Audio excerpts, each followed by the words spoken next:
I have met people smarter than Zoogz, and certainly more practical, more flexible, and more capable of worldly success. But I've never met anyone more creative, more humorous, more interesting, more patient, more spirited, and more profoundly benevolent than Zoogz. Despite his musical publishing company being called Misanthrope Music, despite his dark, sarcastic, and deliberately provocative, and sometimes scatological and outright silly humor, he was a deeply humanistic and kind human being who was always a better person than any philosophical pretensions would suggest. In theory, he found people to be hypocritical, conforming jackasses, but in practice, he treated everyone he met with respect and kindness until they proved themselves worthy of neither. He didn't like to consider himself a social person, but he despised being alone and understood that people need people. All we've got is each other. Ultimately, when all is said and done, you judge a person successful or not by what they do, by the done. A creator creates, a good person does good things. By that definition of success, Zoogz was eminently successful. He did the things he set out to do, mostly, although not always, on his own terms. He knew who he was and what he wanted and acted accordingly. He made mistakes in his relationships, but the most important relationships he ever had with his parents, with our son, and with me were ultimately successful.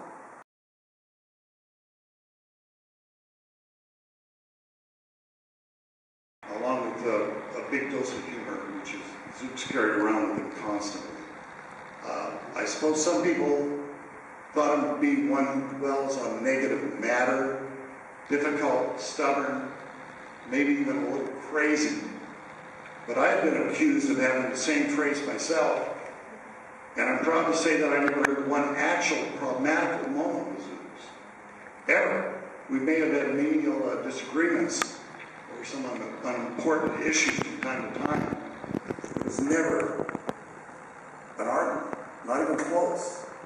We got along famously, and I was absolutely thrilled to be contributing to his musical legacy. I always tried to be there for him. If he asked me to play a certain drum part that was tough for me to navigate, I'd immediately go to work on it until he approved of my performance. John and Willie would testify. Once he requested that I wear Batman boxer shorts at a gig we did in San Francisco, and I had them on. And in fact, I'm wearing them right now. And if anyone wants to see them, maybe it'll work.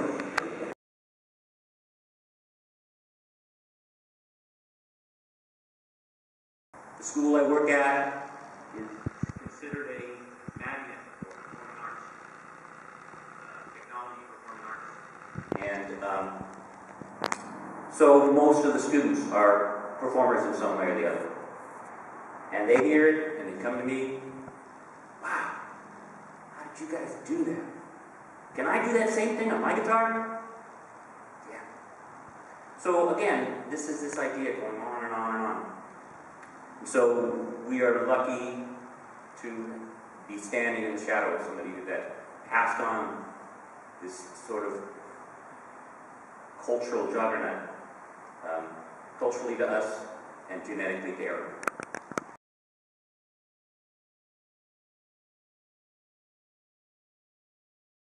But this rang true with a lot of how I understood him, is that he said that going to work, and I'm just paraphrasing the interviews, he said that going to work is like making a deal with the devil. You go to the devil and the devil says, well, I'll give you $10 an hour, to go and do this stuff for me, or I'll give you $10 an hour and to work 8 hours a day, and you take an hour to get ready for work, an hour to get home from work, so that's 10 hours a day. I'll give you $80 a day to come to work for me and give me all those days of your life, 10 hours a day, at least 5 days a week, week after week, month after month, so you can continue to exist, to continue to survive, to continue to work, to give me those hours out of your life.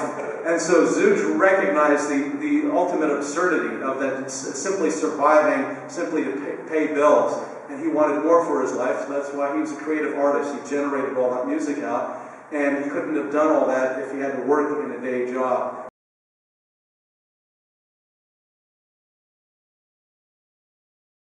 I couldn't remember Zoogz's real name, but at the end of that episode, we gave the foreigner insane white guy who thinks it's Michael Jackson the real name of Leon Kompowski from Patterson, New Jersey. And that was my tip to Zoogz. I just want to say I don't think the word genius has been used today.